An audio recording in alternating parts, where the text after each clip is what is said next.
لاتا ہے رضا اس کو شفیع، تیری سرکار میں لاتا ہے رضا اس کو شفیع، جو میرا غوث ہے اور لاڈلا بیٹا تیرا۔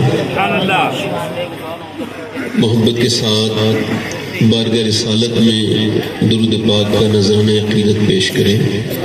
سارے لوگ باوز بلند پڑھ لیں، اللہم صلی اللہ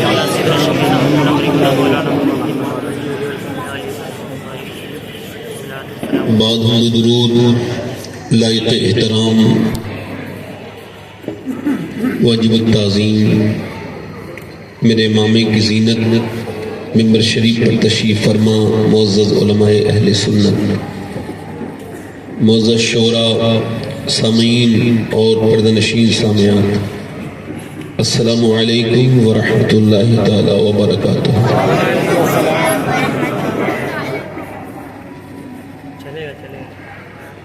جب نعمت ملے تو بزرگوں نے کہا ہے کہ شکر ادا کرنا چاہیے۔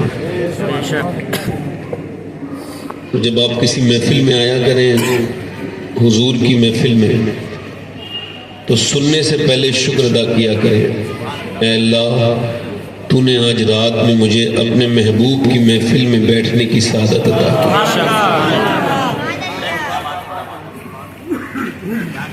شکر سے آپ شروعات کریں، بڑا ضروری ہے۔ آپ یہاں آئے نہیں ہیں، ہمارا عقیدہ تو یہ ہے،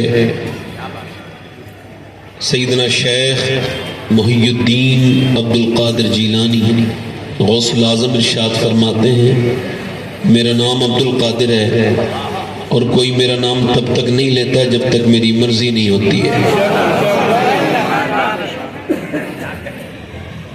جگر مراد آبادی نے کہا تھا، میری طلب بھی کسی کے کرم کا صدقہ ہے، قدم یہ اٹھتے نہیں ہیں اٹھائے جاتے ہیں۔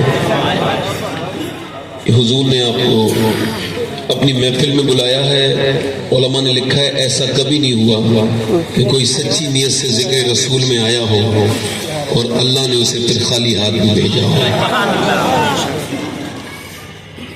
یہ ہمہ ہمی کا ماحول ہے۔ میں نے کچھ دیر گفتگو اس طرح کی کرنی ہے جس سے میری آخرت بھی سدھر جائے، سنور جائے اور آپ کی آخرت بھی سنور جائے۔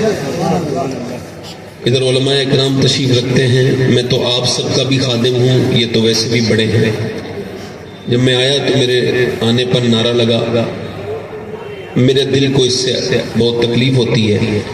میں روز روز اعلان کر رہا ہوں کہ میرے آنے پر کوئی نعرہ نہ لگائے۔ میں اس لائق نہیں ہوں کہ حضور کی نعت ہو رہی ہو اور کوئی اس کو روک کے میرا استقبال کیا جائے۔ تو لہذا پہلی مرتبہ جب ملاقات ہوئی حضرت سیدنا مولا کائنات کی، اور کس سے؟ پوری دنیا نے یہ کلیم کیا ہے کہ ہم عاشق رسول ہیں، مگر ایک بندہ ایسا بھی ہے جس کو حضور نے خود اپنے ممبر سے فرمایا کہ ایک میرا عاشق رسول ہے، ایک میرا عاشق ہے اور وہ اس نے مجھے کبھی دیکھا نہیں۔ تو حضور نے فرمایا وہ کون ہے؟ ارشاد فرمایا، صحابہ نے عرض کی حضور کون ہے وہ جس نے آپ کو دیکھا بھی نہیں ہے اور عاشق بھی سب سے بڑا ہے؟ فرمایا وہ میرا اویس کرنی ہے۔ اور ان سے پہلی ملاقات ہے میدان عرفات میں، وہ نماز پڑھ رہے ہیں، حضرت علی پیچھے جا کے بیٹھ گئے، حضرت عمر برابر میں، اور پھر جب دونوں بیٹھ گئے تو انہوں نے نماز سے جب فارغ ہوئے تو حضرت علی نے پیچھے سے پوچھا کیا نام ہے آپ کا؟ تو انہوں نے بن دیکھے جواب دیا، اللہ کا بندہ۔ اب یہ بھی مولا کائنات ہے نا۔ ارشاد فرمایا اللہ کے تو سارے بندے ہوتے ہیں، آپ کے ماں باپ نے کیا نام رکھا ہے آپ کا؟ تو حضرت اویس کرنی پلٹے، اور جب پلٹے تو پوری آنکھوں میں آنسو تھے اور سسک رہے تھے۔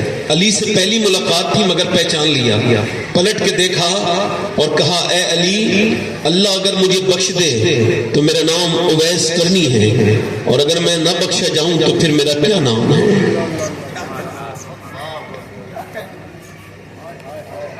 آج اشتہاروں میں نام اگر چھوٹا ہو جائے تو ہمارے دلوں کو تکلیف ہوتی ہے. کیسے نفس کے ہم غلام بن گئے. کیسی تعریفیں چاہتے ہیں. جب پہلی مرتبہ عرس رضوی کے اشتہار میں لکھا گیا شہزادہ اعلیٰ حضرت حضور مفتی اعظم ہند کو, تو اتنے ناراض ہوئے کہ خانقاہ رضویہ کے بزرگ کہتے ہیں کہ 8 دن تک ریحان رضا خان کو گھر میں نہیں گھسنے دیا تھا. اور جب وہ ملے تو ان سے کہا تو نے میرا نام کیوں لکھا شہزادہ اعلیٰ حضرت؟ میں یہ کہلانے کے لائق نہیں کہ مجھے کوئی اعلیٰ حضرت کا شہزادہ کہے, حالانکہ وہی لائق ہے. ہم میں تو کون لائق نظر آتا ہے؟ یاد رکھو جب تک عاجزی رہے گی حکمتیں اترتی رہیں گی. تکبر جس کے اندر ہوتا ہے وہ علم والا ہو جاتا ہے مگر حکمت والا کبھی نہیں ہو سکتا. اللہ آپ سب کو سلامت رکھے.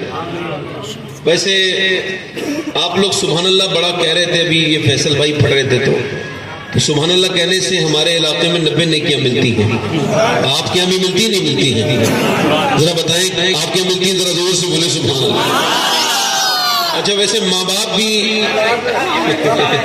یہ آپ کو بتا رہا ہوں کہ ماں بھی اپنے بیٹے کو ایک نیکی نہیں دے سکتی, مگر جب کوئی سبحان اللہ کہتا ہے اللہ اس کو 90 دیتا ہے. اور سبحان اللہ کا مطلب اللہ پاک ہے, رحیم کا مطلب ہے اللہ رحیم ہے, کریم کا مطلب ہے, اس پہ کوئی فرق نہیں پڑے گا آپ کتنا بھی اس کو کہیے, مگر میرے نبی فرماتے ہیں جو کہتا ہے اس پہ فرق پڑتا ہے. جس نام سے پکارو گے اسی نام کی برکتیں اللہ کا فرما دیتا ہے. سبحان اللہ سبحان اللہ ہے نا, سبحان اللہ ہے نہیں. ایک صاحب حضور کی بارگاہ میں آئے, مستقبل کے صحابی تھے, اس حال میں وہ یہودی تھے. کہنے لگے میں نے کلمہ تو پڑھ لینا ہے, ایک معجزہ دیکھنا درکار ہے, آپ دکھا دیں. تو حضور نے فرمایا جو آپ دیکھنا چاہیں. کہا جو آپ دکھائیں. حضور نے فرمایا میں تو کچھ بھی دکھا سکتا ہوں, تم بتاؤ تم کیا دیکھنا چاہتے ہو. آپ نبی مختار کل ہیں جس کو جو چاہیں عطا کر. سبحان اللہ سبحان اللہ. وہ یہودی کہنے لگا کہ میری بیٹی مر گئی ہے قبرستان میں ہے, اس کی قبر پرانی ہو گئی, وہ زندہ ہو جائے گی؟ پر میں حضور نے بالکل ہو جائے گی. سرکار گئے, میرے نبی نے وہاں کھڑے ہو کے فرمایا اے بچی تجھے آمنہ کے لال نے بلایا ہے, ذرا باہر تو آ. ابھی لفظ زبان رسالت سے پورے نہیں ہوئے تھے. میرا امام کہتا ہے اجابت کا صحرا عنایت کا جو ہے دعائے محمد ابھی لفظ پورے مکمل نہیں ہوئے کہ میاں قبر کی مٹی کے اندر حرکت پیدا ہو گئی, اور جنبش کے بعد آدھی مٹی اس طرف گری آدھی مٹی اس طرف گری. بچی جو زمانے پہلے مری تھی وہ باہر جو قبر چیز بھی آتی ہے اور کہتی ہے لبیک یا رسول اللہ. نعرہ تکبیر, نعرہ رسالت, فیضان غوث اعظم, اولاد غوث اعظم, نعرہ تکبیر, نعرہ رسالت. زندہ باد زندہ باد. وہاں پہ کسی میرے دوست نے ایک فرمائش کی ہے کہ آپ ایک کلام پڑھتے تھے. 1-1.5 سال پہلے میں پڑھتا تھا ایک کلام, تو وہ تو نہیں, تو انہوں نے کہا وہ کلام. اچھا میں بڑا خوش ہو گیا کہ میں کعبے کتنی بار گیا ہوں مجھے یاد نہیں ہے. مطلب جب آدمی مدینہ شریف جاتا ہے تو بار بار مکہ شریف جاتا ہے تو بار بار عمرہ کرنے جاتا ہے, مگر مجھے اتنا لطف کبھی کعبے میں بھی نہیں آیا جتنا مجھے حضور کی امی کی بارگاہ میں آیا. سبحان اللہ. وہ رمضان کی رات میں بھول نہیں سکتا. اس میں سے ایک میرا ساتھی یہاں بیٹھا جس نے سیدہ آمنہ کی بارگاہ میں حاضری کی تھی.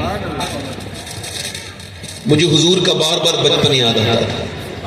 کسی نبی کی ماں کا نام لوگوں کو یاد نہیں, مگر جیسی نبی سیدہ آمنہ کا نام آتا ہے پوری دنیا جان جاتی ہے. جب آمنہ کا لال کہہ دو تو لوگ حضور کو مراد لیتے ہیں. لیتے کہ نہیں لیتے؟ کیوں؟ کیونکہ میرے نبی مسجد نبی میں دعا کرتے تھے اے اللہ جیسے تو نے میرے نام کو مشہور کیا ہے ویسے میری ماں آمنہ کے نام کو بھی مشہور کر. سبحان اللہ سبحان اللہ. تو انہوں نے سیدہ آمنہ کی شان میں 2-3 شعر پڑھنے کی خواہش ظاہر کی ہے. پڑھ دوں؟ دونوں ہاتھ اٹھا کے بولو ذرا, پڑھ دوں؟ سبحان اللہ. میں تو کہہ رہا ہوں کہ حضور حافظ ملت فرماتے تھے کہ بھئی اس طرح کی محفلیں ہماری ہونی چاہیے کہ اگر غیر مسلم بھی سنیں تو کچھ کو نہ کچھ لے کے جائیں. تو میں تو کہتا ہوں کہ سارے لوگ بیٹھے 2-3 شعر پڑھ دوں حضور کی امی, اور اگر دل میں کوئی خواہش ہو تو حضور کی امی کے صدقے سے مانگ لینا, اللہ عطا کر دے گا.